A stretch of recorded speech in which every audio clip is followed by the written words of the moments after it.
Bismillahirrahmanirrahim. Dear students, Assalamu alaikum. I am fine and I hope that you are also fine.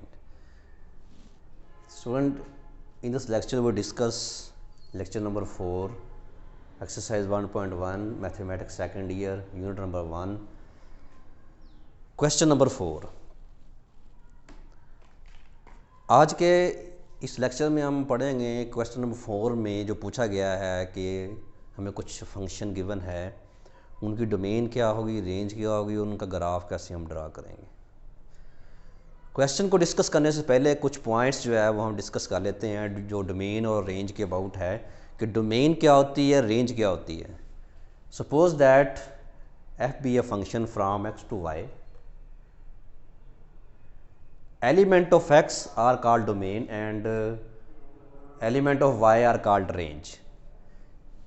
x के जो element है वो domain कहलाती है और जो y के एलिमेंट है जो f, जब हम x के एलिमेंट के ऊपर f को अप्लाई करते हैं तो हमें x1 के लिए f of x1 मिलता है। ये जो f of x1 है ये y का एलिमेंट है। y is equal to f, y1 is equal to f of x1, तो ये क्या कहलाएगी, इसकी रेंज। इसी तरह अगर x2 के ऊपर अप्लाई करेंगे तो f ऑफ x2 होगा। तो जितने हम एलिमेंट्स ये अप्लाई करते जाएंगे x के एलिमेंट के ऊपर, x को अप्लाई करते जाएंगे तो हमें रेंज का जो सेट है वो मिलता जाएगा। इसी तरह ये कंटिन्यू है। तो x के एलिमेंट जो डोमेन है इसको हम इन अदर वर्ड में हम इसको हम इनपुट भी बोलते हैं, इनपुट, और जो रेंज है इसको हम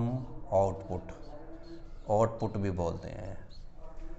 यानी कि जितने x सेट के एलिमेंट हैं वो हम किसी फंक्शन को देते जाएंगे, उसके जो रिजल्ट्स हमें मिलेंगे वो उसकी रेंज होगी। तो रेंज के जो एलिमेंट्स है, जो रेंज के एलिमेंट का हमें सेट मिलता है उसको हम आउटपुट भी बोलते हैं और रेंज भी बोलते हैं। ठीक है, तो ये स्टूडेंट ये थोड़ी सी डेफिनेशन थी, मैपिंग के हवाले से मैंने इसको डिफ़ाइन किया। अब जब हमने डोमेन और रेंज किसी फंक्शन की फाइंड करनी है तो उसके लिए ये कुछ पॉइंट्स जो हैं उनको डिस्कस करना ज़रूरी है, उनको समझना ज़रूरी है कि हमारे पास फंक्शन कैसे हों, किस तरह के हों। डिफरेंट स्टाइल के हमारे पास फंक्शन होते हैं। तो अगर function y is equal to f of x है तो पहली बात ये ज़हन में रखनी है कि denominator is not equal to zero. अगर फ्रैक्शन फॉर्म में है तो डिनोमिनेटर को ज़ीरो नहीं होना चाहिए, क्योंकि जब डिनोमिनेटर ज़ीरो होगा तो फंक्शन अनडिफाइंड हो जाएगा। जब फंक्शन अनडिफाइंड हो जाएगा तो हमारे पास कोई रियल वैल्यू नहीं बनेगी।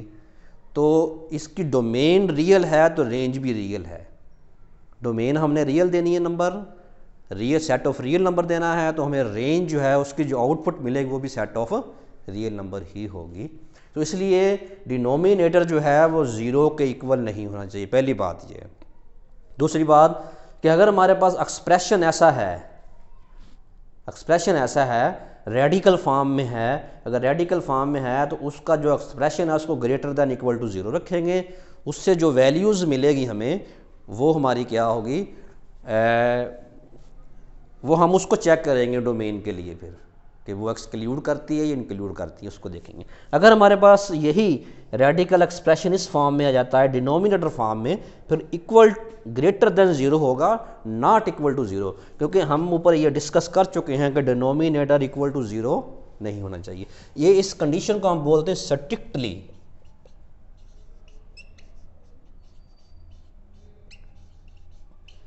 तो ये स्ट्रिक्टली हमें चेक करना, स्ट्रिक्टली फंक्शन क्या होता है जिसमें इक्वल टू ज़ीरो नहीं होता। ऊपर हम ये पहली बात हमने ये डिस्कस की, denominator is not equal to zero. अगर एक्सप्रेशन रेडिकल है हमारे पास तो greater than equal to zero रखेंगे, उसमें से वैल्यूज़ फाइंड आउट करेंगे। अगर यही एक्सप्रेशन डिनोमिनेटर फॉर्म में आता है तो ग्रेटर देन ज़ीरो होगा, not equal to zero. Strict condition इसको हम बोलते हैं। ये डोमेन के लिए कुछ पॉइंट्स थे।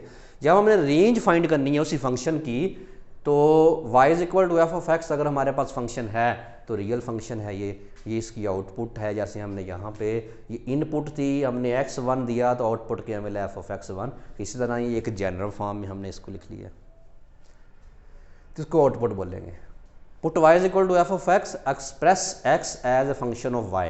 हम सबसे पहले जब रेंज फाइंड करेंगे तो फंक्शन को हमने x की फॉर्म में लेके जाना है। एक्स है तो वाई, वाई है तो एक्स, उसको हम अगर जैसा फंक्शन होगा, अगर एक्स है तो वाई, वाई है तो एक्स में हम चेंज करेंगे। Number 3, find possible values for y, y की वैल्यूज़ फाइंड करेंगे। Eliminate values by looking at definition to write the range. फिर हम इसकी पॉसिबल वैल्यूज़ फाइंड करेंगे जिस पर रियल डोमेन पुट करने से हमें रेंज या रियल नंबर की फॉर्म में है वो पॉसिबल वैल्यूज़ हम फाइंड करें। ये कुछ पॉइंट्स हैं, इनको हमने सबसे पहले डिस्कस किया। स्टूडेंट, रेंज, डोमेन और रेंज फाइंड करने से पहले ये आपने इसको अपने माइंड में अच्छी तरह से बैठाना है, फिर आपको इसके ऊपर अबूर हासिल होगा। इसके बाद कुछ क्वेश्चन डिस्कस करते हैं हम। एक्सरसाइज 1.1 क्वेश्चन नंबर 4, जिसका पार्ट 1 क्या है, अगर फंक्शन ये हो g(x) = 2x - 5। अब देखिए यहाँ पे अगर हम कोई भी रियल नंबर पुट करें, यहाँ पे कोई भी real number, any real number put in this function, then range is equal to, output क्या होगी हमारी, वो भी रियल नंबर होगी। x1 पुट करेंगे, ये देखें ये ग्राफ मैंने इसी का ये टेबुलर फॉर्म बनाई है। अगर हम x0 पुट करेंगे हमें y -5 मिलेगा, 1 पुट करेंगे -3 मिलेगा, 2 पुट करेंगे -1 मिलेगा, 3 पुट करेंगे 1 मिलेगा। तो इस तरह माइनस की नेगेटिव वैल्यू पुट करेंगे तो हमें फंक्शन ये मिलता जाएगा। इससे साबित क्या हुआ कि इसमें जितनी भी इनपुट वैल्यूज़ हैं, हम इस फंक्शन को जब इनपुट वैल्यूज़ रियल नंबर देते हैं तो हमें जो रेंज है आउटपुट वैल्यूज़ वो भी रियल नंबर फॉर्म में मिलती हैं। तो इससे साबित क्या हुआ कि इसकी डोमेन क्या होगी, set of all real number, and range क्या होगी, set of all real number. अगर हम इसको क्या करते हैं, इस फंक्शन को उस पॉइंट के मुताबिक इस फंक्शन को हम कहते हैं कि y = g(x) है हमारे पास फंक्शन, और g(x) क्या है हमारे पास 2x - 5, ये इधर आके प्लस हो जाएगा 2x, और y + 5/2 आ जाएगा हमारे पास। तो ये x की वैल्यू हमारे पास आ जाएगी y + 5/2। तो इसमें भी अगर हम y की कोई वैल्यू इसको हम देंगे, इस फंक्शन को देंगे, तो हमारे पास जो आंसर आएगा वो भी सेट ऑफ रियल नंबर होगा। तो स्टूडेंट ये देखें, हमने यहाँ पे एक बात डिस्कस की है, express x as a function of y। तो x हम पहले y की फॉर्म में था, इस x को हमने एक्सप्रेस किया y की शक्ल में। ये y = 2x - 5 है, तो ये y फंक्शन है। अब हमने एक्सप्रेस किया x as a function of y, x as a function of y। तो पहले हम ये बात डिस्कस कर चुके हैं कि डोमेन इसकी सेट ऑफ रियल नंबर है, जितने भी वैल्यूज इसमें इनपुट देंगे और रियल नंबर की फॉर्म में होगा, और उसकी जो रेंज होगी वो भी रियल नंबर की फॉर्म में हमें मिलेगी। तो स्टूडेंट यहाँ पे हमने ये डिस्कस किया कि डोमेन और रेंज क्या होती है।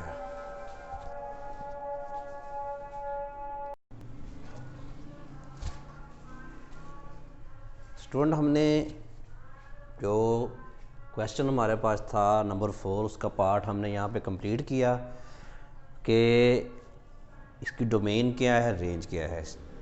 तो इसी तरह हम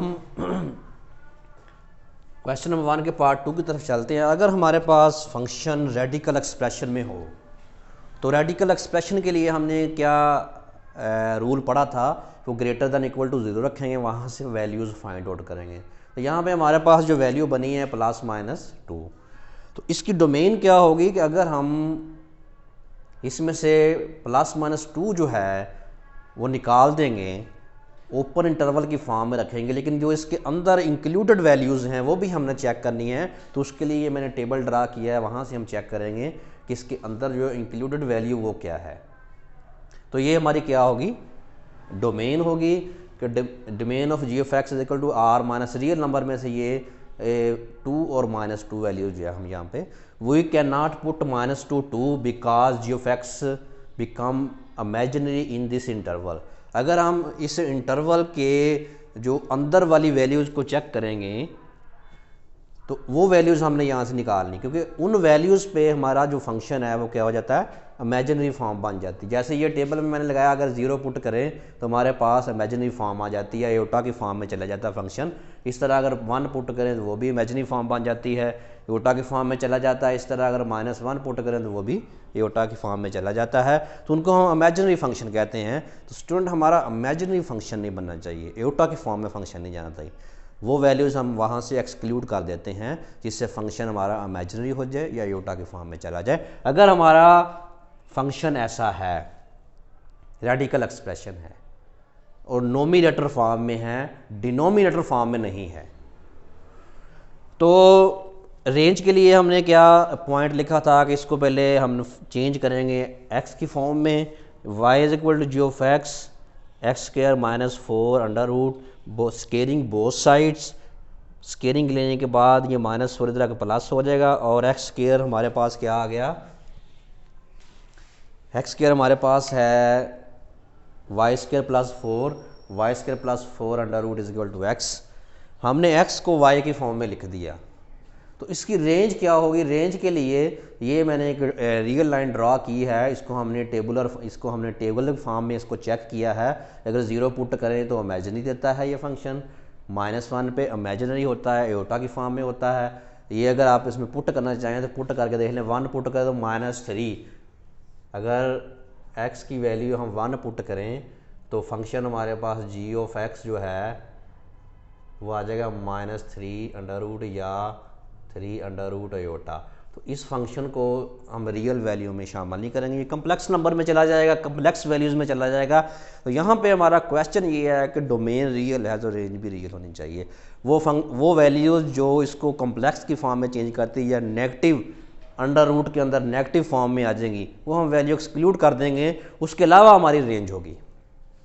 तो ये जो वैल्यूज़ अगर हम -2 पुट करें 0 आता है, +2 पुट करें तब भी 0 आता है, -3 पुट करें 2.2 आता है, +3 पुट करें 2.2 आता है, -4 पुट करें 3.5 आता है और +4 पुट करें 3.5 आता है। इससे ये हमें रिजल्ट क्या मिलता है कि जितनी हम नेगेटिव वैल्यू भी उसमें पुट करेंगे इस फंक्शन में वो पॉजिटिव होती है, क्योंकि y square is always positive, square is always positive.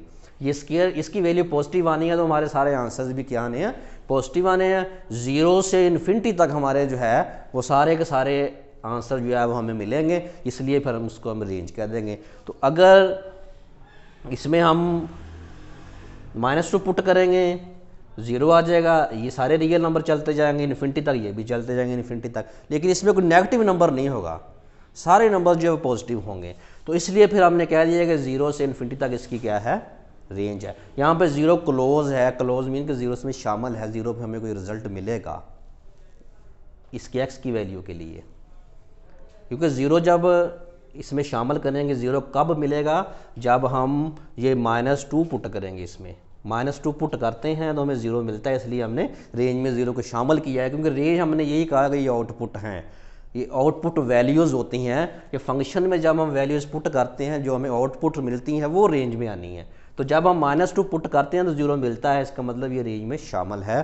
तो इसलिए इसको क्लोज इंटरवल से हम ये रिप्रेजेंट करेंगे, और इन्फिनिटी के लिए हमेशा ओपन इंटरवल हम यूज़ करते हैं।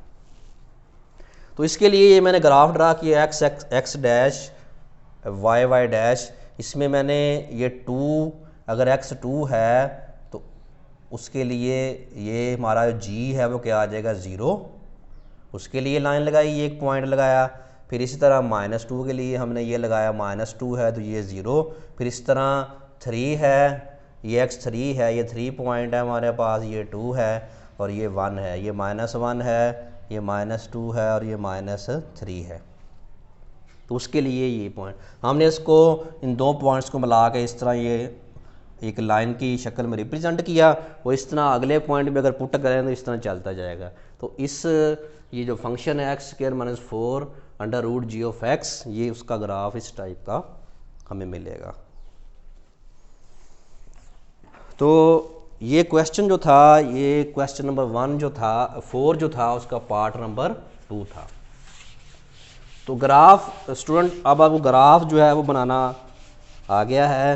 तो अगला एक और क्वेश्चन मैं लेता हूँ और उसको चेक करते हैं उसकी डोमेन और रेंज क्या है। अगर हमारे पास फंक्शन ऐसा आ जाए, पार्ट इसका मैं 5 चेक करता हूँ। अगर function g of x is equal to 6x plus 7 x less than equal to -2 and 4 minus 3x -2 x greater than -2। तो ये पीस वाइज फंक्शन हमारे पास आ गया है। तो इस फंक्शन को आप चेक करेंगे कि इसकी डोमेन और रेंज क्या है। तो सबसे पहले हम देखते हैं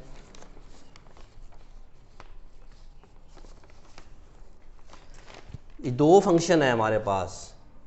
इन दोनों के पहले हम इसको g1 x क्या लेते हैं, 6x plus 7 for x less than equal to -2। इसको g2 x क्या लेते हैं, ये 4 minus 3x x greater than -2। इसको हम इस फॉर्म में भी लिख सकते हैं।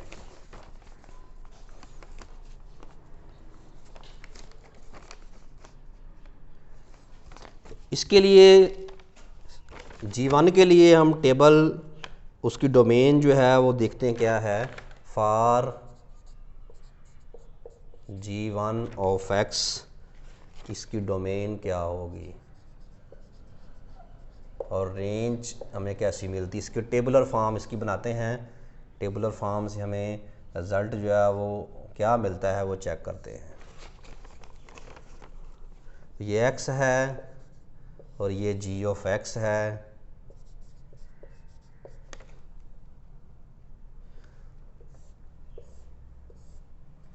अगर हम -2 पुट करते हैं तो हमें -5 मिलता है। अगर -3 पुट करते हैं तो -11 मिलता है।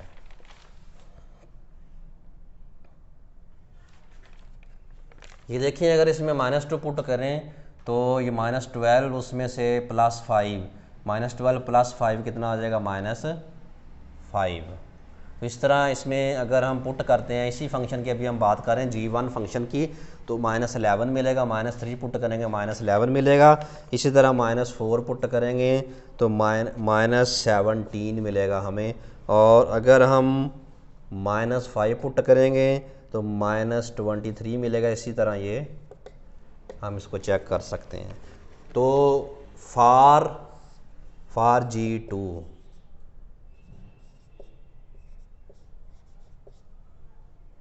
इसकी डोमेन हम देखते हैं कैसी होगी हमारे पास।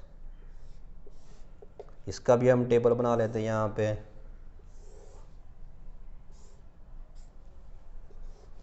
तो ये x है और ये g ऑफ x।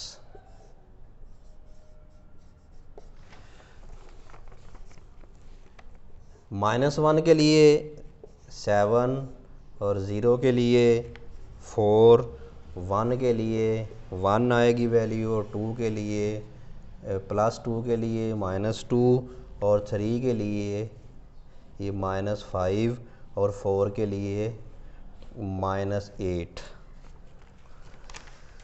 इसमें हमने वो वैल्यूज़ लेनी है जो हमें कंडीशन दी गई है, ये वाली।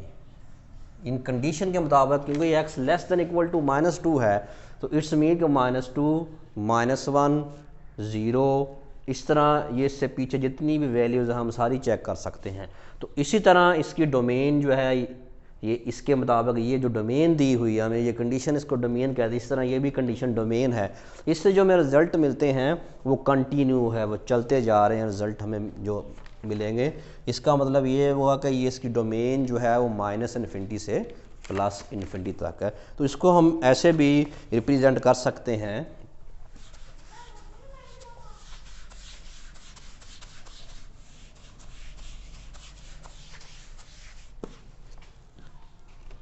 ये जो g ऑफ x है 9, इसकी डोमेन पहले हम चेक करते हैं डोमेन ऑफ g क्या है। x लेस देन 3,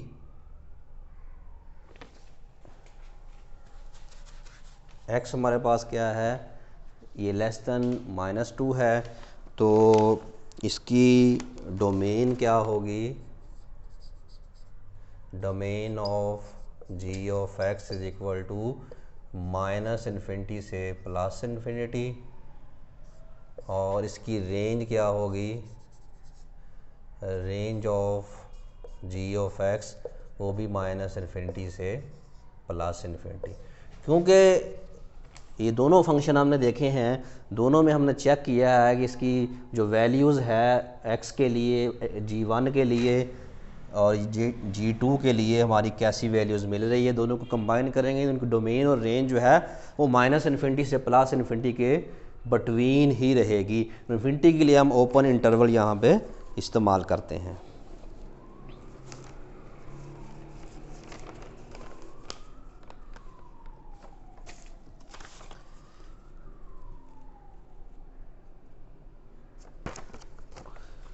इस तरह ये क्वेश्चन जो हमने डिस्कस किया है, पीस वाइज फंक्शन को हमने चेक किया है। इसी तरह से स्टूडेंट ये जो हमारा सिमिलर क्वेश्चन जो है मैं यहाँ पे आपकी प्रैक्टिस के लिए लिख देता हूँ।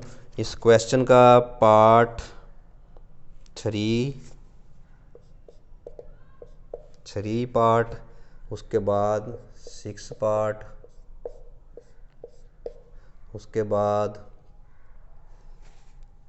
ये आपने 2 क्वेश्चन खुद चेक करने हैं, और आपने इस फंक्शन का ग्राफ जो है वो खुद ड्रा करना है। ये जो 5 मैंने पार्ट आपको बताया है, पार्ट नंबर 5 है, इसका ये वैल्यूज़ लेके आप इस तरह खुद ग्राफ बना सकते हैं। तो क्वेश्चन नंबर पार्ट 4 की तरफ चलते हैं। अगर हमारे पास मॉडुलस फंक्शन हो g of x is equal to x minus 3 under root modulus value, तो मॉडुलस वैल्यू को स्टूडेंट हम डिफाइन कैसे करते हैं कि मॉडुलस वैल्यू क्या होती है। अगर ये x है हमारे पास, x मॉड है, इसको हम कैसे डिफाइन करेंगे, x पॉजिटिव होगा if x greater then 0, x negative होगा इफ़ x लेस देन 0। तो इस तरह हम ये मॉडुलस फंक्शन को डिफाइन करते हैं। ये भी फंक्शन ऐसा ही है। तो इस फंक्शन में जितनी भी हम रियल नंबर जितने भी पुट करेंगे वो हमें उसके सारे रिजल्ट जो है वो पॉजिटिव मिलेंगे। जितने भी इन्फिनिटी तक रियल नंबर पुट करेंगे x की जगह, तो हमें सारे के सारे नंबर क्या मिलेंगे, पॉजिटिव मिलेंगे। तो ये तो अंडरस्टूड बात है कि हमें इसकी जो डोमेन है g ऑफ x की डोमेन जो है वो क्या होगी, minus infinity two plus infinity open interval, और इसकी जो रेंज है g ऑफ x की क्या होगी, वो भी minus infinity two plus infinity. यानी कि माइनस इन्फिनिटी से प्लस इन्फिनिटी के बिटवीन जितने भी नंबर हम उठा के इसमें पुट करेंगे वो सारे के सारे नंबर जो है हमें क्या देंगे, हमें ये माइनस इन्फिनिटी से प्लस इन्फिनिटी के बिटवीन ही सारी की सारी हमें रेंज मिलेगी। तो इसलिए डोमेन और रेंज इसकी सेम होगी। तो ये था हमारा एक मॉडुलस वैल्यू अगर हो सिंपल फॉर्म में, जो आपके सिलेबस में शामिल है, उसको मैंने डिस्कस किया है। इस कैटेगरी के और भी बहुत से क्वेश्चन हैं, उसको भी आप चेक कर सकते हैं। तो इसका ग्राफ जो है वो आप x माइनस 3 मॉडुलस वैल्यू का माइनस इन्फिनिटी से प्लस इन्फिनिटी के बिटवीन जो है वो आप इसकी कुछ वैल्यूज़ लेकर इसका ग्राफ भी ड्रा कर सकते हैं। तो क्वेश्चन नेक्स्ट जो है हम चेक करते हैं। अगर हमारे पास ऐसा पार्ट हो, पार्ट नंबर 8 को हम डिस्कस करते हैं यहाँ पे। पार्ट नंबर 8 क्या है, g of x is equal to x square minus 16 और x minus 4 where x is not equal to 4। इसकी डोमेन क्या होगी, domain of g of x क्या होगी। अगर हम इसमें 4 वैल्यू ये पुट करते हैं तो फंक्शन अनडिफाइंड हो जाता है। इट्स मीन दैट के इसकी डोमेन जो है वो सेट ऑफ रियल नंबर होगी एक्सेप्ट 4 को अगर हम माइनस कर दें तो हमारी डोमेन होगी। अब रेंज के लिए इसको चेक करना है हमने, तो उसके लिए अब टेबुलर वैल्यू हम यहाँ पे ड्रा करेंगे। टेबुलर वैल्यू ड्रा करने से पहले हम इसको चेक कर लेते हैं कि इसमें अगर कोई फैक्टर बनते हैं तो आसानी के लिए फैक्टर अगर बनते हैं तो वहाँ आसानी से हमारा टेबल जो है वो ड्रा हो जाएगा। तो g of x is equal to x square minus 16 को हम इस फॉर्म में लिख सकते हैं एक्स प्लस 4 और x minus 4 over x minus 4। इसको कैंसिल कर देंगे हम। G of x is equal to x plus 4। तो इस तरह हमारे पास ये फंक्शन छोटा सा फंक्शन बन गया। इसको हम ऐसे कह सकते हैं so therefore y is equal to g of x and y is equal to g of x क्या है, ये पॉजिटिव फंक्शन है हमारे पास। यहाँ से अगर x निकालना है तो implies that x is equal to y minus 4। हमने x को एज ए y रिप्रेजेंट यहाँ पे किया।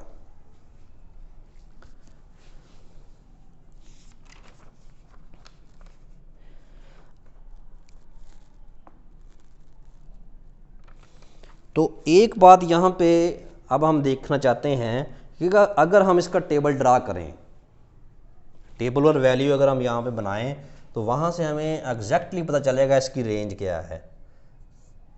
अगर हम इसका 0 पुट करें, इस फंक्शन में 0 पुट करें, कोई नेगेटिव वैल्यू हमारे पास आएगी, तो वो नेगेटिव वैल्यू क्या होगी, यहाँ से अगर हम देख लें 0 पुट करें, ये अब ये भी फंक्शन है हमारा और ये भी फंक्शन है, फैक्टराइज्ड करने के बाद आया। 0 पुट करें तो 4 आ जाएगा, 1 पुट करें तो 5 आ जाएगा, 2 पुट करें तो 6 आ जाएगा, अगर हम 3 पुट करें तो ये 7 आ जाएगा, अगर हम 4 पुट करें तो ये 8 आ जाएगा, यहाँ पे 4 पुट करें तो 8 आ जाएगा। लेकिन अगर हम यहाँ पे 4 पुट करें, यहाँ पर तो फंक्शन अनडिफाइंड हो रहा है, इन्फिनिटी आ रहा है, तो इसलिए हम कहेंगे इस 8 को क्या करेंगे, इस 4 वैल्यू पे ये फंक्शन अनडिफाइंड होता है। यहाँ पे 8 आ रही वैल्यू, लेकिन यहाँ पे क्या आ रही है, अनडिफाइंड हो रहा है फंक्शन। इसलिए 8 को अगर हम रेंज में से बाहर निकाल दें तो जितना रियल नंबर का सेट होगा वो सारा का सारा रेंज होगा।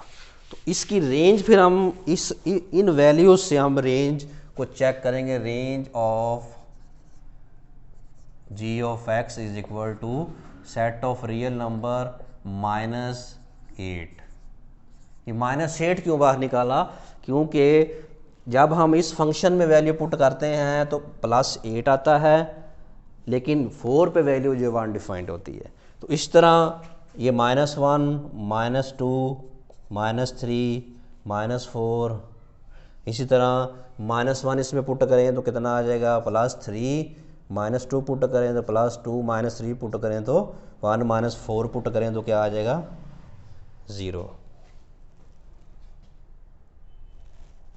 तो आपने ये +3 जो है यहाँ तक आपने चेक कर लेना है वैल्यूज़, +3, और यहाँ पे 4 हमने इसलिए लिया है क्योंकि ये 4 पे यहाँ फंक्शन की वैल्यू 8 आ रही है, यहाँ 4 पे फंक्शन की वैल्यू अनडिफाइंड हो रही है। ये रेंज में से हम जो 8 वैल्यू है रेंज में से एक्सक्लूड कर देंगे, और इस तरह बाकी जितने भी रियल नंबर बनेंगे वो सारी की सारी क्या होगी, रेंज होगी।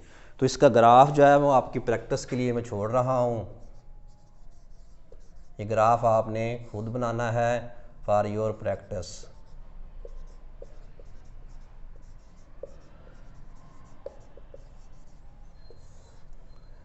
तो इसी तरह का क्वेश्चन जो है आपके पास नंबर 7 है, ये आपने खुद करना है और चेक करना अपने आप को डोमेन और रेंज क्या होती है। तो यहाँ पर स्टूडेंट मैंने पूरी कोशिश की है कि आपको डोमेन और रेंज के कुछ कंसेप्ट्स जो मेरे पास थे आपको मैंने बताए हैं, कुछ क्वेश्चन भी डिस्कस किए हैं जो आपके सिलेबस में शामिल थे, और इसमें कुछ क्वेश्चन मैंने आपके लिए छोड़ दिए हैं। उम्मीद है मेरा ये लेक्चर पसंद आया होगा। कोई मसला हो तो कमेंट्स में ज़रूर बताना है। नए लेक्चर के साथ मिलते हैं। अस्सलाम वालेकुम, अल्लाह हाफिज़।